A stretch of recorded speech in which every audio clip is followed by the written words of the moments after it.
All right, so welcome back to the AM show. Time for us to go into what the papers are reporting today. Obviously, a lot of it will be about the budget.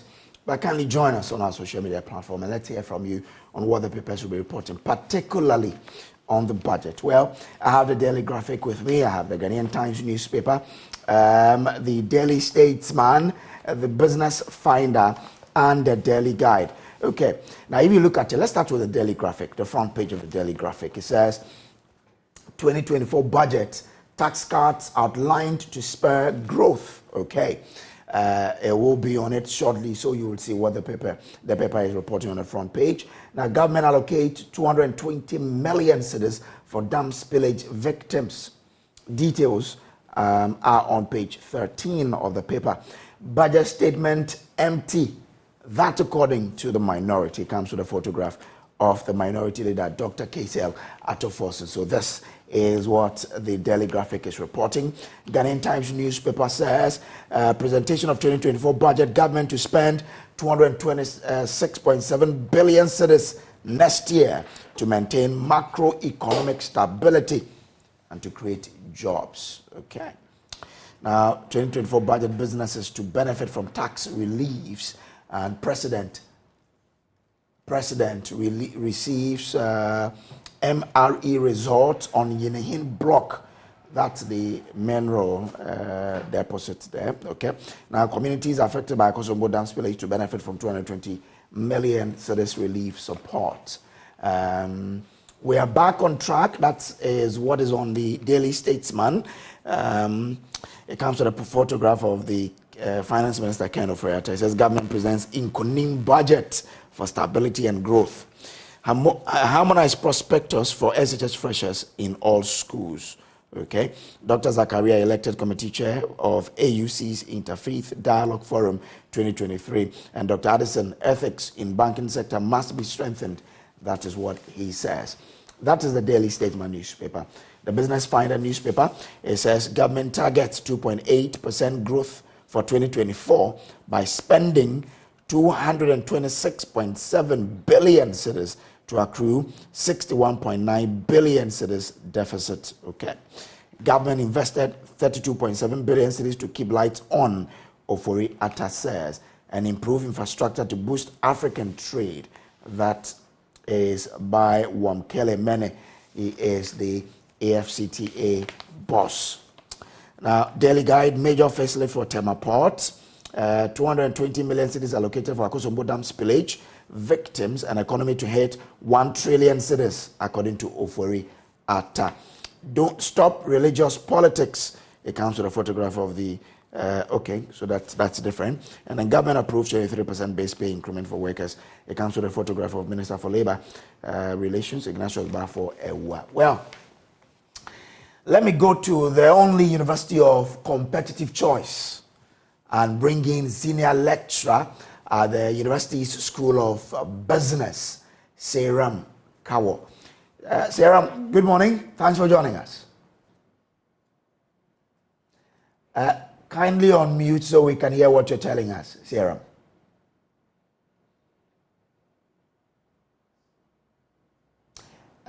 I still cannot hear you. I don't know what's happening, but let's see. You might want to try. Great. Good morning. Now I can hear you. How is the ocean city of Cape Coast? Cape Coast is doing good. Okay. Yeah. And I guess so. Same for the University of Cape Coast, huh? University of Cape Coast is doing awesome. Great. We are preparing for our students to come just by the end of this month. So, and they are lucky to be attending the #1 university in West Africa and #1 in Ghana. I'm telling you that this is the place that you have to send your word to come and learn and get knowledge and apply it in the job market. Okay. There's no other university compared to the University of Competitive Choice. Doc, what you've just done, some of our friends will not be happy with us, but it's fine. Let's move on. Okay, now let's look at the Daily Graphic. It says the government has announced a raft of tax measures, including reductions to cushion citizens as the economy leaps gradually from recovery to stability. The measures include zero-rated value-added tax on locally produced sanitary parts for 5 years, import duty waivers on raw materials for local manufacturers of sanitary parts for 5 years, tax-free portion of individual income tax rate to be adjusted, and engaging the Ghana Medical Association on waivers for importation of vehicles. The others are to extend zero rate of VAT on locally manufactured African print for 2 years, review and expand the environmental excise duty to cover plastic packaging and industrial and vehicle emissions, and review the rates and fees for stamp duties. The rest are waiver of import duties on semi-knocked down electric vehicles imported by registered EV assembly companies in the country for 8 years, waiver of import duties on import of electric vehicles for public and private transportation for 8 years, a waiver of import duties on completely knocked down EV imported by registered EV assembly companies in Ghana for 8 years, as well as the introduction of a simplified tax return as a means of promoting voluntary compliance.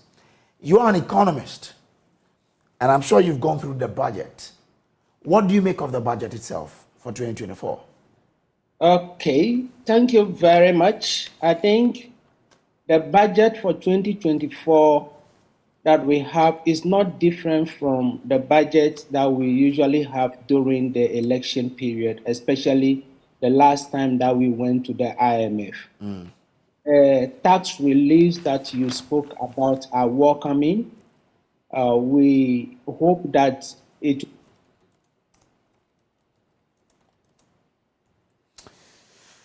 Unfortunately there, the line has stripped a bit, but we'll try and get it back. Now, if you go into the details of the story on the Daily Graphic, or in the Daily Graphic newspaper, it says, now these measures were outlined in the 2024 budget, which was presented to Parliament yesterday, seeking approval to raise 176.4 billion cedis in total revenue and grant, equivalent to 16.8% of gross domestic product. Well, yeah, Mr. Gaw, you're making a point. The tax reduction, the waivers that we have seen would be able to trickle down to the final consumer. We have 7 sanitary manufacturing companies in Ghana, and there is huge demand for their products. And also what is exciting is that it's not only the VAT waiver, but the import duties that we have on the products. Then in the case of the waiver of tax for electric vehicles, yes, it's good. It gives meaning to the green economy that we want to have, making sure that we reduce carbon emission. But then how many people in Ghana can import electric vehicles? That is something that we need to interrogate and find out what will be the impact of this measure on our economy, and especially looking at countries like UK, where they have introduced the electric vehicles. They wanted to implement it fully by 2024, but they have extended the period looking at the energy consumption in the country. So we need to very much interrogate this particular policy. In terms of the medical officers getting tax waivers for vehicles that they will bring, this has been something that has been on government agenda for a long time. It was cancelled in 2010, or no, 2015, that way that it was cancelled. And then bringing it back is okay. But then it was selective because other professionals like myself, who is a lecturer at the university, also benefit from this particular measure. Government would have extended it so that we have a number of people benefiting, because our work involves movement of people from all walks of life. And also, we have seen some positives in the area of agriculture, talking about the issue of planting for food and jobs, making sure that the youth have the jobs that will be created, talks about poultry, talks about fishing, and we hope that it will be expanded and made transparent, not only limited to people who are affiliated to the party in power. We are hoping that the You Start program that they want to start will also be open and transparent. That people who are applying for the program have undergone through some form of training so that it will also help them give return for the monies that we have. Because if we just give the money out, assuming that the people will do the right thing without the necessary type of training, it will come back to haunt us. Okay, interesting. But others say, I mean, the minister said our economy is now, will be valued at 1 trillion cedis. What does that really mean to the common individual who wants understanding of what the budget, meant? Yeah, so telling us that our economy will be valued at 1 trillion cedis. 1 trillion cedis. Is just telling us that we are growing, we are expanding. Okay. And as we are growing and we are expanding, it means that there is a lot of work that we need to do. We need to make sure that we increase our productivity. We need to make sure that we put policies in place to stabilize our exchange rate. We need to make sure that the monetary policies that we engage in are such that it will positively influence the interest rates that we have, so that interest rate will be lower. We need to make sure that we maintain the macroeconomic indicators, especially inflation, reduce inflation to single digits, so that businesses and individuals and households can plan their activities and standard of living would improve in the economy. Once we are getting to 1 trillion, what it means is that we will need to raise the needed revenue within the economy, close the loopholes that will make sure that the leakages in the revenue collection can be closed, so that we enhance efficiency in tax collection, making sure that we get value for money when it comes to government contracts. Okay. Now, the government is also targeting a 2.8% growth in GDP. With how the economy is going, is this something that is achievable? Yesterday, someone was saying that government also sets very low targets that they know they can achieve. Is this a low target? Is this achievable? Is this the sort of target that the country should be aiming for? Yeah, 2.8 growth is something that if we do the right things, if our fiscal policies are properly maintained and government business is properly done, we can easily achieve such a target. Okay. But then, as you have intimated, it is always good for us 2.8 because of where we are coming from. You know, we are currently with IMF, and with IMF that we are with, there are a lot of things that we need to do. We are still with the external creditors trying to make sure that we negotiate our debt portfolios with them. And our performance, as stated by the finance minister, external performance will grossly depend on the agreement we have with the external creditors. And so as we are going forward, we need to be very cautious how we do things.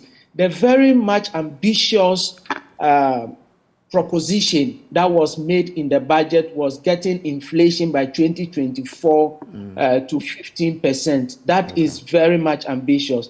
The average, as we are seeing today, is 35%. The 35% is just the average. We have some items recording more than 90% rate of inflation, some 50% rate of inflation. The 35 is still telling us that, yes, we have the rate going up. So we need to be very cautious. The other thing that we can also do is to reduce the size of government and reduce government expenditure. If we are able to do that, we would achieve this target and even surpass the target. It is better to be prudent in your estimation of the growth policies that you have than to be over-ambitious that it becomes very problematic when you are not doing things right. Well, But we've always been talking about budget deficit. We are now being told that the fiscal deficit will be around 61.9 billion, equivalent to 5.9% of GDP. I mean, you understand the issues better. Is this, a good path we are charting, or it's something that must be a source of worry to us Ghanaians? In fact, it must be something of worry to us as Ghanaians, because just take it as an individual Ghanaian. The salary you earn is 150 Ghana cedis. But you plan to spend 200 Ghana cedis. Your expenditure is more than your revenue, which leaves room for you to now go and look for money. And the 61 billion that you talked about, it means that there is the need for us to go and borrow because you don't have it. And when you go and borrow, you are going to pay interest on this amount of money. And that should be very worrying. The borrowing comes with its costs. Already it is due to that, the budget deficit. That is why we had the domestic debt exchange. That is why we are not fulfilling our external debt obligations and now begging the external creditors to waive some, give us some form of haircut and the rest that we ask for. And so there is the need for us to revisit. Yes, we want the economy to grow. We want things to be done in a particular way, but we need to live within our means. What it means is that we are not cutting our clothes according to the size of the cloth that we have. And that should be very worrying. And we need, as a country, to go back, understand we cannot do everything at the same time. The development agenda should guide us in all that we are doing so that we can easily reduce this. In fact, if you look at the revenue, yes, the tax cuts, the expansion to cover the plastic waste and all those things are going to bring some revenue. But the expenditure side must be looked at. I was hoping that we will hear something in terms of cutting down on the size of government. But we didn't hear anything. That would have also gone a long way to reduce the budget deficit that we have. And we shouldn't be business as usual. We should live outside our comfort zone, make things uncomfortable for ourselves so that we come out of the woes that we find ourselves in now. Okay. Now, the Daily Statesman report, or they put it as, we are back on track. Government presents Nkunim budget for stability and growth.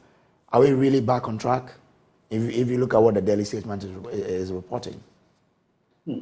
If we are back on track, the ordinary Ghanaian will feel it. Interest rates are high. The exchange rate is around 12 Ghana cedis to $1. The pound is hovering around 15 Ghana cedis. We have our inflation rate above 30%. It's 7 hours. Our interest rates are high. So how can we tell ourselves that we are back on track? We can be back on track when we have debts that we have not paid. We've restructured our debts. We are with the external creditors to ensure that things are okay. We currently have a program with IMF that we are dealing with. You can only tell yourself that you are back on track when all these things are resolved. The fuel prices that we are getting at the pump, some stations are giving it out at 12 Ghana cedis per liter or over 12 Ghana cedis per liter. When you compare it to 5 cedis and all the rest that we have. So we cannot be back on track. Okay. We have a long way to go.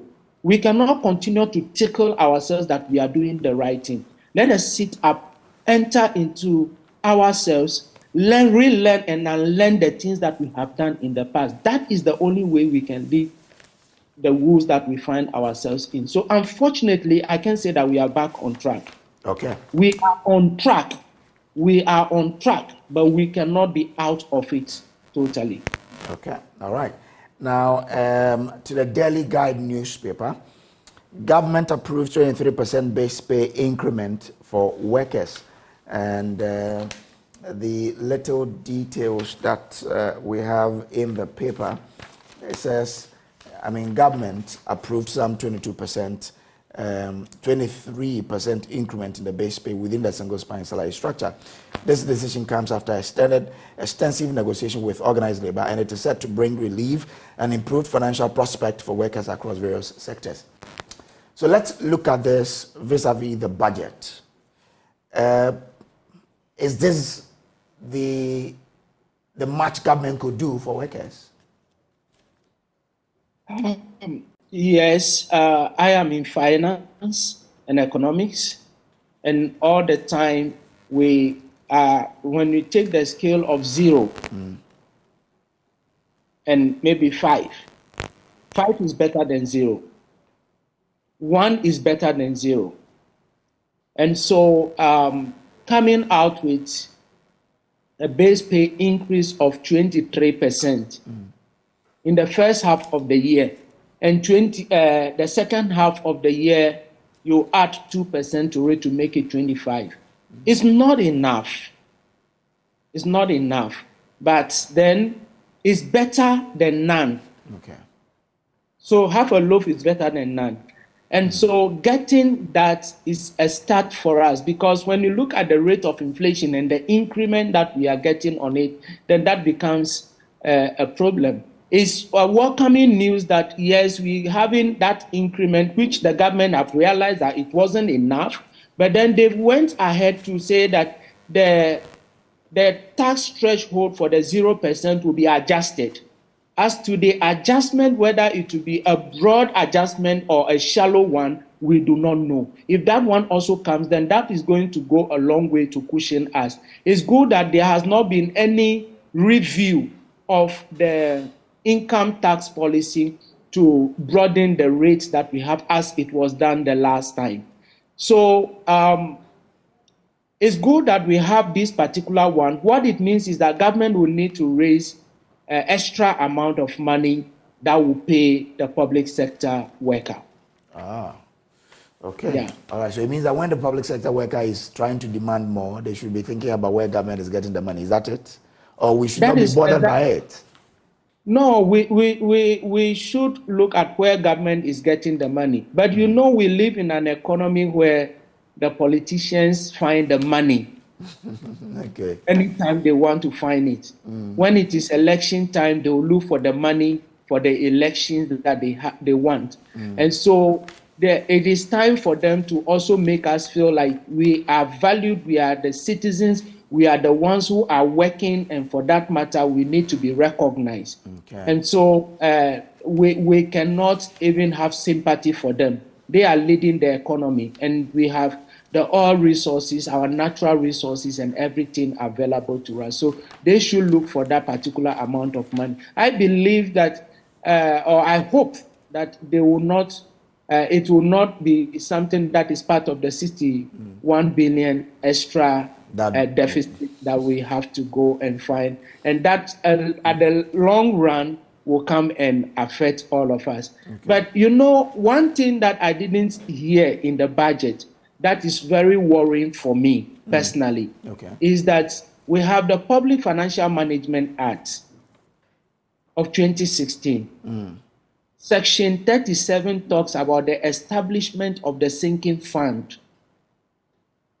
And this sinking fund is the one that is supposed to be established by the Finance Ministry, and administrator of the fund should be the Accountant General.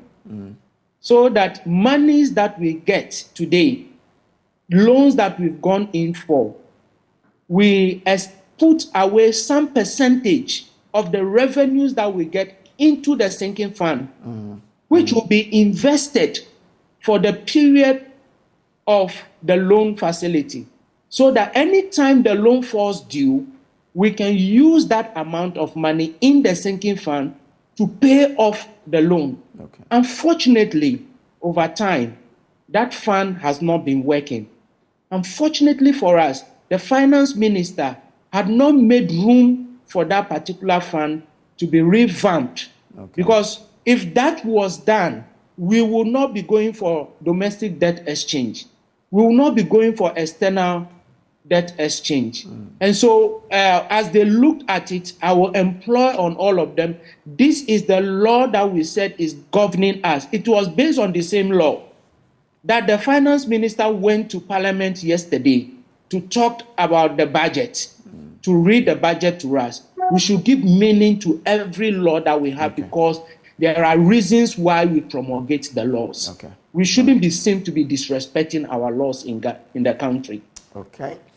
All right. There is a story on page 3 of the Daily Guide. It says, "Stop religious politics." The National Peace Council and their key partners, the Christian Council of Ghana, the Office of the National Chief Imam, and the Catholic Bishops' Conference have expressed concern about how some persons are fanning religious intolerance in the country in recent times. What do you make of this caution by the Peace Council and the Christian Council, as well as the Chief Imam and the Catholic Bishops' Conference? Yeah, that call is apt. It is coming at the time when we are going into an election year. It will be irresponsible, shameful, and barbaric on the part of any Ghanaian to start springing up religious politics. We have coexisted, lived together, intermarried, we attended the same schools. We share food and everything together as a country. Coming out with such political connotation and all the rest, no matter the political party you find yourselves in, we should stop it. Because all the political parties have different types of people with different religious backgrounds in them. And so what are we going to do to ourselves when it reaches a level that people decide not to tolerate each other again? We don't want to go into an area where we are picking arms against each other, killing ourselves. We are on the path of development. This insensitive sentiment by individuals who at one point in time are crowded by their political kind of connotation is not very good for us as a country. And for that reason, the call is apt. We need to look at ourselves, and it's good that everybody is trying to condemn such an act, and we need to move away from it. I should be able to visit the mosques and look at how things are done and learn from it. If we are not ready to learn, and the Muslims should also come to me and learn from Christianity. I go for a lecture and I have all the types of religions in my lecture room. And so if I have those people in my lecture room and I am educating them, I'm a Christian. So should I say that the traditional person should not come in? The Muslims should not come in. The Buddhists should not come in. Even in Christianity, we have different types of beliefs. And so that we need to look at is something that we should not entertain at all. All right. Sarah Mkao, I'm grateful to you for joining us this morning. All the best. Thank you very much, my brother. And he is a senior lecturer at the University of Cape Coast School of Business. Well, from Facebook, some of you have been sharing your thoughts. Senior Sly says, in fact, this budget is an empty one. Ofori Atta is a habitual failure. Sly Greater Accra brought this one in. This one here from Raymond Abewo says, Ghana's government is tickling themselves. Any Ghanaian who vote for the... Okay, all right then. Komensa Pillar 2 says, he's testing from Dome Kwabena constituency. The budget is a fantastic one. MPP all the way. Dr. Baumia will break the 8 simple regards to honorable need no incumbent MP for Klote constituency. Dennis Nemison says, what does a budget mean? The whole English he came to read yesterday, I'm not getting one understanding. Can you detail it for me, please? Watching you live from Tamale Community 22. My greetings to Nzema Major Honorable Emmanuel Amakofibwa. And I'm sure after we spoke to Kawo, you've gotten some bit of understanding there. But we have more on that here on the show. But up next is the AM Sports. Stay on.